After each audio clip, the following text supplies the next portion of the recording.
So Stuart, disappointing afternoon at the end of the day today. Your thoughts on the game? Bitterly disappointing. I thought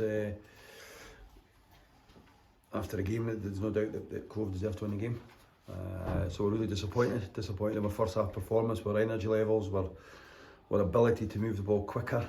When you're playing with a wind, we just allowed, for me, Cove to dictate the tempo of the game first half, and they defended great, they defended deep, which we thought they might with that, the conditions, because it was a fairly strong wind first half, so it was always going to be a case of where can we get shots off. I think we're 20 minutes in the game before we have a shot with Terry, and then we go in at half time and we get done with a sucker punch at the start of the second half, and then after that you see with the experience that Paul has and Cove have that they manage the game very well.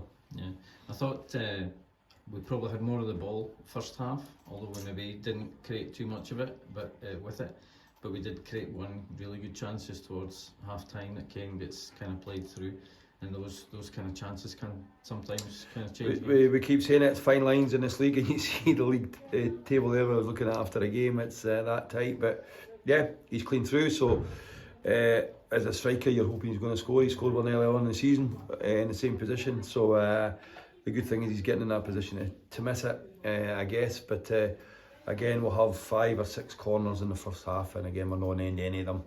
So a disappointing day, especially after the performance last week, Brian. I thought we were excellent second half, but I think it's going to be, we've said it before, it's going to be one of them seasons where it's roller coaster type stuff, where if you're not quite at it, you're not going to win the game, and that's the simple fact. Today we didn't enough at it to win the game. Yeah, I thought the game had a kind of similar feel, certainly early in the second half, to the game up at Cove, where first half, again, up there I thought we were a better team. We then miss a penalty, miss a good chance to go ahead.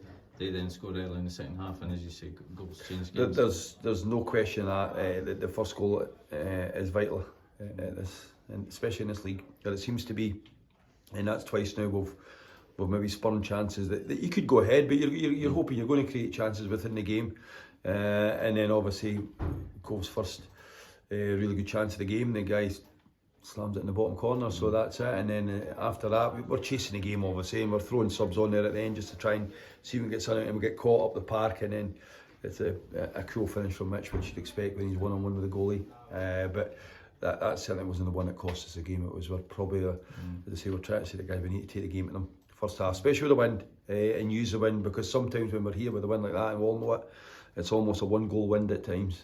So go in 0-0. I'm sure Paul would have been delighted to go in 0-0, and then they regrouped, obviously come out second half, and it was a different game. And Kane obviously put in a pile of work again, took a few heavy knocks. I believe he's maybe doubtful. We'll see. He rolled his ankle. I think he stood on the ball basically in the first half, more than anything else. So we'll just see how he is during the week. But he's been doing great. There's no doubt about that. And he does do a power of work, and that's why the strikers are going to get knocks. Knowing that myself, I'm playing up there, that you should get knocks as strikers, and they need to. That's what they get the money for, I guess, as such. But yeah, we're looking for him to take knocks and get us up the pitch.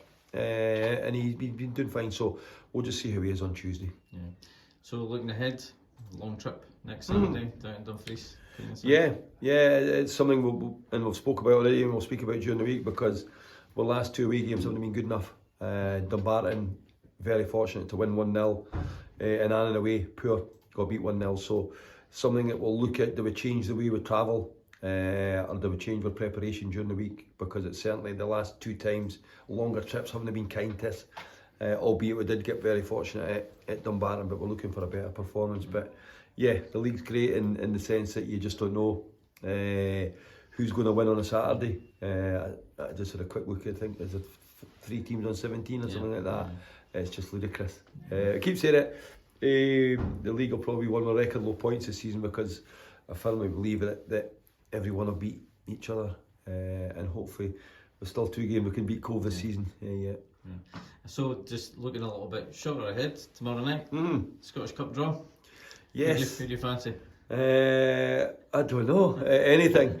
I was waiting to see a game at home, but after watching that today, maybe not. You'd like a home tie. But it's vital, joking aside, it's vital for the club and all smaller clubs, ourselves included, that if we can put a run together, it's vitally important for the club financially. So we're hoping the draw's kind to us.